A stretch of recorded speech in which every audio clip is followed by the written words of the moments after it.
So when I reached out to you, I didn't know that your build's coming. So if you don't want to talk about it. Yeah, no, like we can talk about anything. I'm sure that there will be comments on this video that are like, he doesn't know anything. And to be honest, like I was a lot more into it right when I ordered my kit. Okay. But I'm almost at 4 years. So there is stuff that I learned 4 years ago that I'll forget over, like, especially details. So we can dive super deep into like origin stories.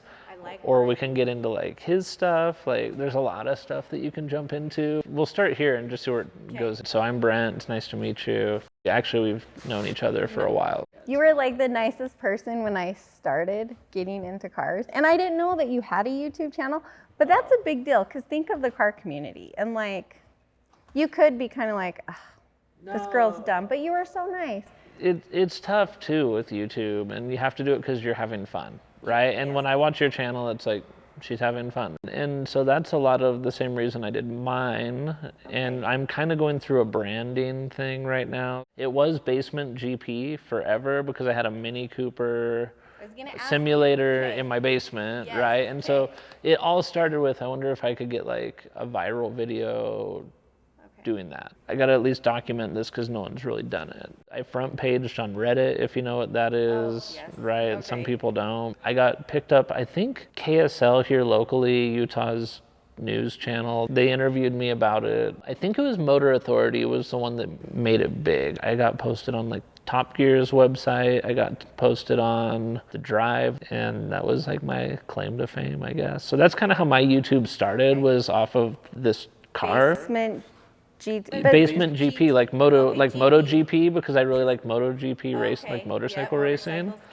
So it's like basement because I was racing in the basement, and then the GP. So also, is it turtle? So yeah, so years and years ago, I started like a small parts company building like small like race car projects with friends kind of thing. And the idea more was like get distribution lines so I can build my own cars at a discount. Anyway, so that company was called Turtle Factory. And it was because I had a lot of like slow cars, like turtles, but you race them. Oh, you have flashcards? Well, these are just so that I remember the questions because there's so many questions. Okay, let's start out. What is RWB? Raw welt big riff, right? So of course, I'm gonna even if you think I'm like the expert on this, I'm still gonna mispronounce it because it's German. It originally was Rough World Concept, and then however it's digressed and changed. So if you look at like the banners from like the original cars, they look totally different than the banners now. Like the banners have changed, logos have changed. As originally it was like metal flares and metal grafting, and it wasn't as pronounced as it is now. So it was more of like a one-off. So moving from that, and this is I think my link into RWBs, is a few years ago I really wanted to get a fun car. Like I'm gonna waste some money and like buy a car, and I really wanted to get a GT3 RS at the time, like your old one or something like that, like a 991.1 or a .2. That was kind of my price range, and I thought I could buy that. It would have everything I need. But especially being a car builder and having been through years, I did drifting, I raced NASA, I did super lap battle.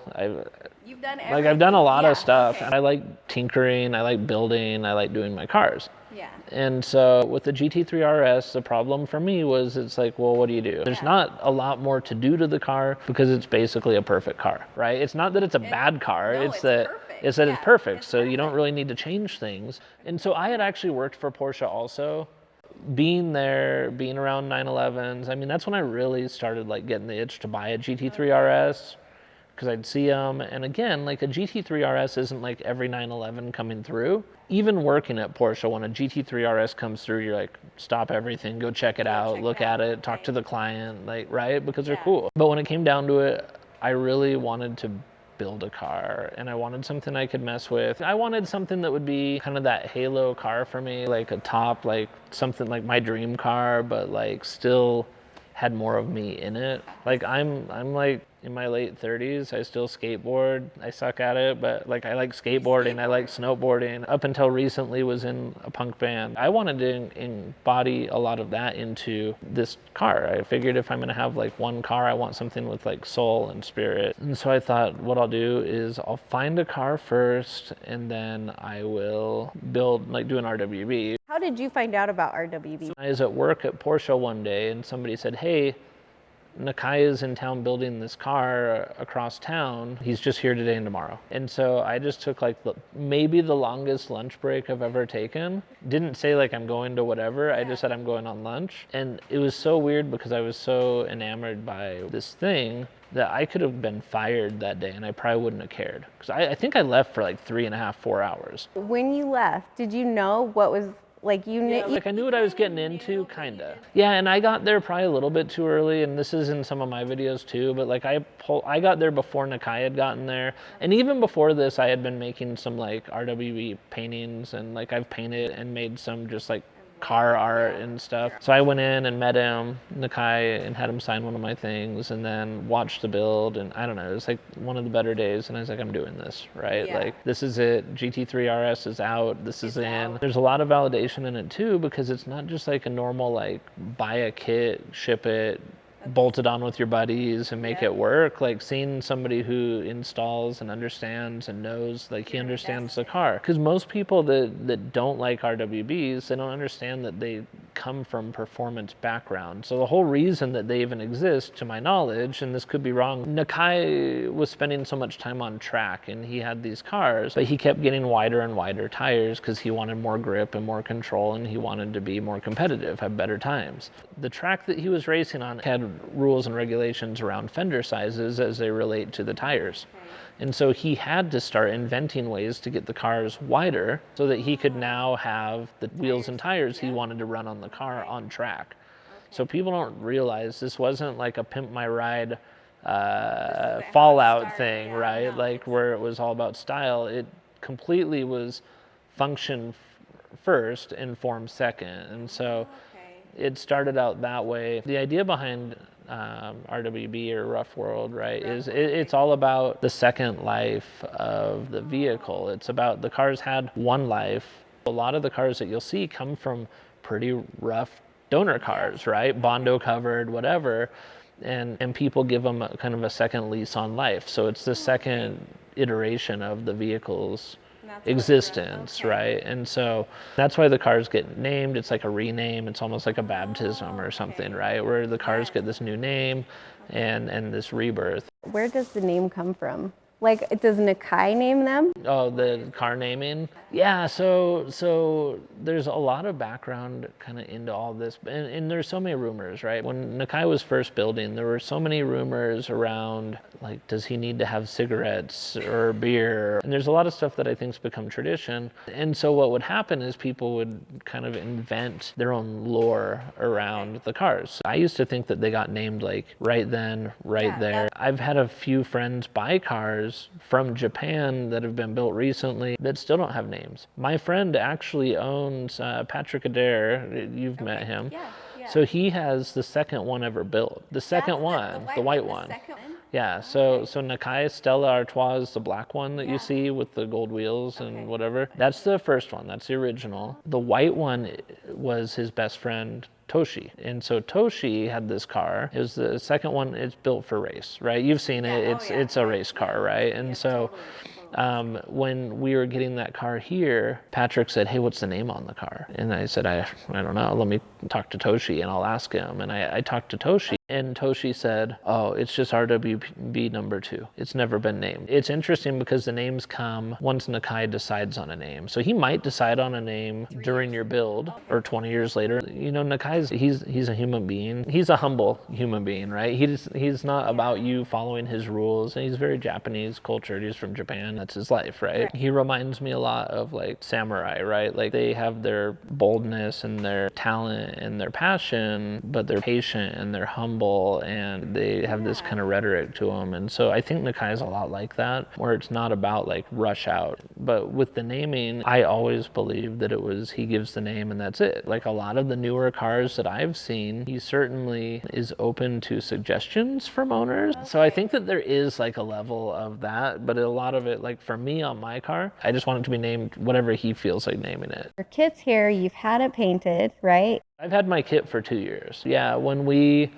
bought Toshi's white car, when Patrick bought that, we shipped all of my kit with it. Does he usually not ship the kits? Not until you're like within range of a build is what I've heard, because you still got to get it painted and ready, and I was nervous how long it was going to take to get stuff done, so I was like antsy to get my kit so I could start prepping it. Did you buy the car first? I bought the car and I think I probably got on the list like the week after. I actually bought a restored car, and when I bought it, I was like, I'm not leaving it red. And it was kind of sad, but at the same time, I didn't want a super rough car to start with. And Porsches were still affordable enough at the time. So I bought a really nice one because I knew I was going to do stuff to it. I wanted to do most of the work on my car. I built it kind of economically. Like I've definitely spent all the money on the right parts and stuff. Anywhere I've been able to like turn wrenches, even if it's terrible, you're going to put so much more work in it than you think you are. So through my connections with Bucky and my friend Lance, who works for a company called iWire, one day they knew my engine was out and they said, hey, we have a friend that builds engines for rally cars. Bucky's got a rally cross car that he built the engine and stuff. He said, you know, if that guy'd be willing to build an engine, would you pay this guy to build you an engine? I think the thing for me on it though still is it's about, again, going back to it, what's kind of the spirit of the car. The big part of this too is that it's been a lot of connections,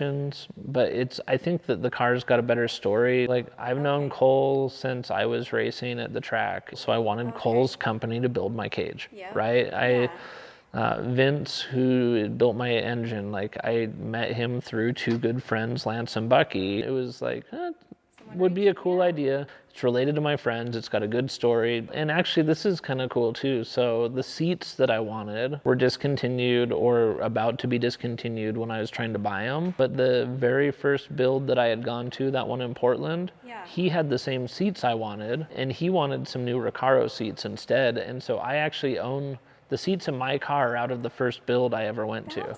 So I bought his seats. They were basically still brand new, so I didn't get them for free. But then June at Hardcore Tokyo is a company, it's kind of like a newer drift company in Japan. He sells race harnesses, and he made me ones that are color matched for what I'm doing. So I've got like the only pair of those race harnesses in that color he's ever made. Numeric Racing is another one. They make stuff from newer cars, newer Porsches also. But they made me custom pedals. So my pedals say like Rowell, Utah on them, and they're paint, and they're like paint matched to my car. I've been told that the car will probably be built this year. That's what we're shooting for. The dates kind of have moved around. And to give you an idea of how close we are, I was offered March 20th, but I didn't want to chance Utah's snow. That's our snowiest month in Utah, and where my car doesn't even run. Like I don't want to be trailering at places in the snow and dealing with all that. So it gives us a shot at maybe getting it running and get the motor in. I'm excited. Yeah, it'll be fun. You wrote a book, right? Yeah, I wrote it and illustrated it. I was reading a little bit. I'm like, this is so cool. Where were you reading? It was just on your website. Like on my website?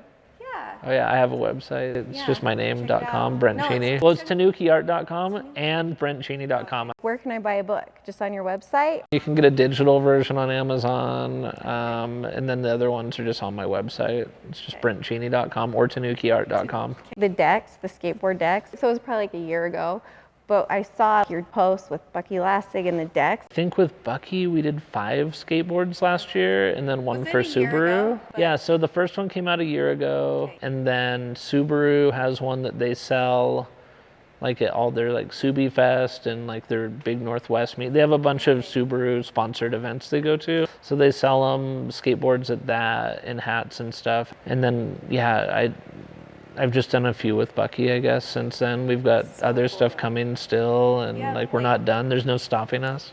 No. Thank you so much. Yeah. You guys make sure to follow Brent on Instagram at basementgp or RWB Slut. And definitely subscribe to his YouTube channel, Turtle Factory, so you can watch the progress and the updates of the first Utah RWB build.